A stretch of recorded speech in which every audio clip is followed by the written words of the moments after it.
ഒരു കാര്യം പറഞ്ഞോട്ടെ, വിവാഹമോതിരം എന്തുകൊണ്ടാണ് ഈ വിരലിൽ ഇടുന്നതെന്ന് ചിന്തിച്ചിട്ടുണ്ടോ?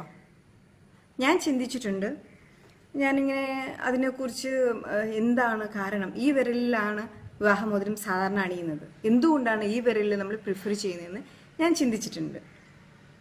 അങ്ങനെ ചിന്തിച്ച് നടക്കുന്ന സാഹചര്യത്തിലാണ് ഞാൻ എവിടെയോ ഏതോ ഒരു ബുക്ക് വായിക്കാനിടയായി.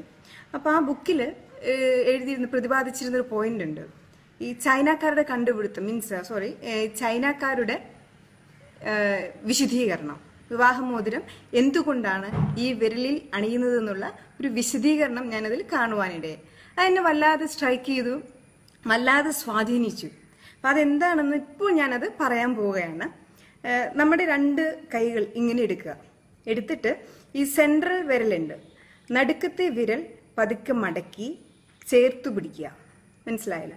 നടുക്കത്തെ വിരൽ പതുക്കെ മടക്കി ചേർത്ത് പിടിക്കുക. എന്നിട്ട് ഈ എല്ലാ വിരലും ചേർത്ത് പിടിക്കുക. അപ്പോൾ നടുക്കത്തെ വിരൽ മാത്രമാണ് മടങ്ങിയിരിക്കുന്നത്. ശ്രദ്ധിച്ചോളൂ, ഈ നടുക്കത്തെ വിരൽ മാത്രമാണ് മടങ്ങിയിരിക്കുന്നത്, ബാക്കി എല്ലാ വിരലും നമ്മൾ ചേർത്ത് പിടിച്ചിരിക്കുകയാണ്. എന്നിട്ട് ഈ നടുക്കത്തിൽ വിരൽ അനങ്ങാതെ, മടക്കി പിടിച്ചിരിക്കുന്ന വിരൽ അനങ്ങാതെ ഈ തള്ളവിരൽ അനക്കി നോക്കുക. നമുക്കത് വിടർത്താൻ പറ്റുന്നുണ്ട്. കണ്ടില്ലേ? ഈ തള്ളവിരൽ നമുക്കത് വിടർത്താൻ പറ്റുന്നുണ്ട്. ഇതാണ് മാതാപിതാക്കൾ. മാതാപിതാക്കളെ പ്രതിനിധീകരിക്കുന്ന വിരലുകളാണ് ഇത്, തള്ളവിരലുകൾ. കാരണം ഒരു സ്റ്റേജ് കഴിഞ്ഞാൽ നമ്മൾ മാതാപിതാക്കളെ വിട്ടുപോകണം എന്നാണ് അവർ പറയുന്നത്. രണ്ടാമത്തെ കാര്യം, ഈ വിരൽ, ചൂണ്ടുവിരൽ നമുക്ക് വിടർത്താൻ പറ്റും. തള്ളവിരൽ വിടർത്തി ചൂണ്ടുവിരൽ. പക്ഷെ അപ്പോഴേക്കും നമ്മൾ ഈ നടുക്കത്തെ ഈ വിരൽ അനക്കാൻ പാടില്ല. മടക്കി വെച്ചിരിക്കുന്ന ഈ വിരലുകൾ അനക്കാതെ വേണം ഈ വിരൽ വിടർത്താൻ. ഇത് നമുക്ക് വിടർത്തുവാൻ പറ്റുന്നു. ഇതാരെ പ്രതിനിധീകരിക്കുന്നു എന്നറിയാമോ? ഇത് നമ്മുടെ സഹോദരങ്ങളെയാണ് പ്രതിനിധീകരിക്കുന്നത്. ഒരു സ്റ്റേജ് കഴിഞ്ഞാൽ നമ്മൾ സഹോദരങ്ങളെയും വിട്ട് പോകണം എന്നാണ് ഇതിൽ അർത്ഥമാക്കുന്നത്. മൂന്നാമത്തെ കാര്യം എന്താന്ന് വെച്ചാല് ചെറുവിരലാണ്. ചെറുവിരൽ കണ്ടില്ലേ? ചെറുവിരല് നമുക്കിങ്ങനെ വിടർത്തുവാൻ പറ്റും. ചെറുവിരൽ വിടർത്തണം. അപ്പൊ ഈ ചെറുവിരൽ എന്തിനാണ് പ്രതിനിധീകരിക്കുന്നതെന്ന് വെച്ചാല് ഇത് നമ്മുടെ കുഞ്ഞുങ്ങളെയാണ്, നമ്മുടെ മക്കളെയാണ് പ്രതിനിധീകരിക്കുന്നത്. അപ്പോൾ ഒരു കാലഘട്ടം കഴിഞ്ഞാൽ നമ്മുടെ മക്കളും നമ്മളെ വിട്ടുപോകും എന്നാണ് അർത്ഥമാക്കുന്നത്.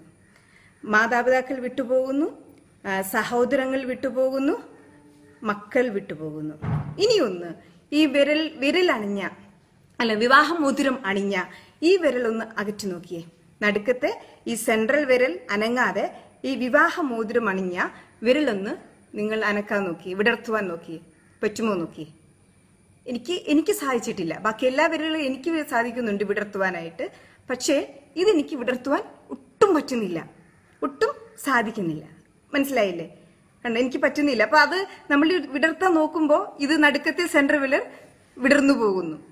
അപ്പൊ ഇതാണ് ചൈനക്കാർ പറയുന്നത്, ഒരിക്കലും നമ്മൾ പിരിയേണ്ടവരല്ല, ഭാര്യ ഭർത്താക്കന്മാര് പിരിയേണ്ടവരല്ല എന്ന് അർത്ഥമാക്കുകയാണ് അവര്.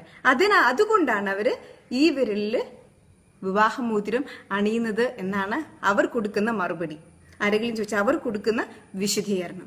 എനിക്കിത് വളരെ ഇത് തോന്നി, ഒരു ക്യൂരിയോസിറ്റി തോന്നി. ഇപ്പോൾ തന്നെ നിങ്ങൾക്ക് തോന്നുന്നില്ലേ ഒരു ക്യൂരിയോസിറ്റി? ഇപ്പോൾ തന്നെ നിങ്ങൾ ഒന്ന് ചെയ്തു നോക്കാനൊരു ശ്രമം തോന്നുന്നു ഇല്ലേ? ഒന്ന് ട്രൈ ചെയ്ത് നോക്കിക്കോളൂ. അപ്പൊ എനിക്ക് പറയാനുള്ളത് എന്താണെന്നറിയാവോ? ഇപ്പോൾ ഒരുപാട് വിവാഹമോചനങ്ങൾ നടക്കുകയാണ്.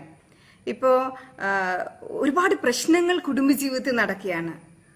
പക്ഷെ ഇതിനൊക്കെ നമ്മളൊന്ന് മനസ്സിലാക്കേണ്ട ഒരു കാര്യമുണ്ട്. മരണം വരെയും നമ്മോടൊപ്പം ഉള്ളത് മക്കളോ സഹോദരങ്ങളോ അപ്പനോ അമ്മയോ അല്ല. എൻ്റെ ഭർത്താവാണ് എൻ്റെ കൂടെ എനിക്കുള്ളത്, എൻ്റെ ഭാര്യയാണ് എൻ്റെ ഒപ്പം എനിക്കുള്ളത്. മരണം വരെയും എൻ്റെ കൂട്ടായിട്ട്, എൻ്റെ കാവൽക്കാരനായിട്ട്, എൻ്റെ കാവൽക്കാരിയായിട്ട് അവളാണ് അല്ലെങ്കിൽ അവനാണ് കൂടെയുള്ളത്. ആ ബോധ്യമാണ് നമ്മളിൽ ആദ്യം ക്രിയേറ്റ് ചെയ്യേണ്ടത്. പക്ഷെ നമുക്ക് ഒരുപാട് പ്രശ്നങ്ങൾ ഉണ്ടാകാം കുടുംബജീവിതത്തിൽ, അത് സ്വാഭാവികം. കാരണം ഞാൻ ജനിച്ചു വളർന്ന സാഹചര്യത്തിലല്ല എൻ്റെ ഭർത്താവ് ജനിച്ചു വളർന്ന സാഹചര്യം. അതല്ല എങ്കിൽ എൻ്റെ ഭർത്താവ് ജനിച്ചു വളർന്ന സാഹചര്യത്തിലല്ല ഞാൻ ജനിച്ചു വളർന്നത്. അപ്പോൾ രണ്ട് സാഹചര്യം, വ്യത്യസ്തമായ സാഹചര്യങ്ങളിൽ നിന്നും നമ്മൾ ഒന്നിച്ച് ജീവിക്കുമ്പോൾ ഒരുപാട് പ്രശ്നങ്ങൾ ഉണ്ടാകും. പക്ഷേ അവിടെ എന്താ വേണ്ടതെന്നറിയാവോ? നമുക്ക് നമുക്ക് ക്ഷമിക്കാനുള്ള കഴിവും വിട്ടുകൊടുക്കാനുള്ള കഴിവും.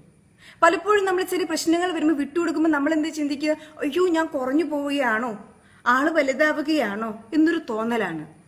ഇതൊക്കെ വൃത്തികെട്ട കോംപ്ലക്സ് ആണ് നമ്മൾ വിട്ടുകൊടുക്കുമ്പോൾ അല്ലെങ്കിൽ നമ്മളൊന്ന് ക്ഷമിക്കുമ്പോൾ നമ്മൾ തോക്കുകയല്ല ചെയ്യുന്നത്, നമ്മൾ ജയിക്കുകയാണ് ചെയ്യുന്നത്. കാരണം നമ്മളല്ലേ ജീവിക്കേണ്ടത്. ആരെങ്കിലും വന്ന് നമ്മുടെ ജീവിതത്തിൽ ഇടപെടുന്നുണ്ടോ? ഇല്ല. ഭാര്യയും ഭർത്താവുമാണ് ജീവിക്കുന്നത്.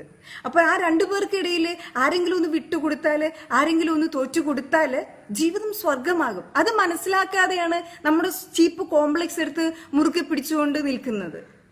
അങ്ങനെ വരുമ്പോഴാണ് ജീവിതത്തിൽ പ്രശ്നങ്ങൾ ഉണ്ടാവുക, കുടുംബജീവിതത്തിൽ പ്രശ്നങ്ങൾ ഉണ്ടാവുന്നത്. മക്കള് ഒരുപാട് ബാധിക്കുന്നു. ഇതെല്ലാം മക്കള് വഴിതെറ്റി പോകുന്നു ഈ കാരണങ്ങൾ കൊണ്ട്. പക്ഷെ നമ്മളത് മനസ്സിലാക്കി മുന്നോട്ട് പോകുകയാണെങ്കിൽ, വിട്ടു കൊടുത്ത് ജീവിതത്തിൽ ഒരു ക്ഷമയോടുകൂടി ജീവിതത്തെ തിരിച്ചറിഞ്ഞ്, ഭർത്താവിന്റെ കുറവുകളെ അല്ലെങ്കിൽ ഭാര്യയുടെ കുറവുകളെ തിരിച്ചറിഞ്ഞ് മുന്നോട്ട് പോവുകയാണെങ്കിൽ നല്ലൊരു കുടുംബജീവിതം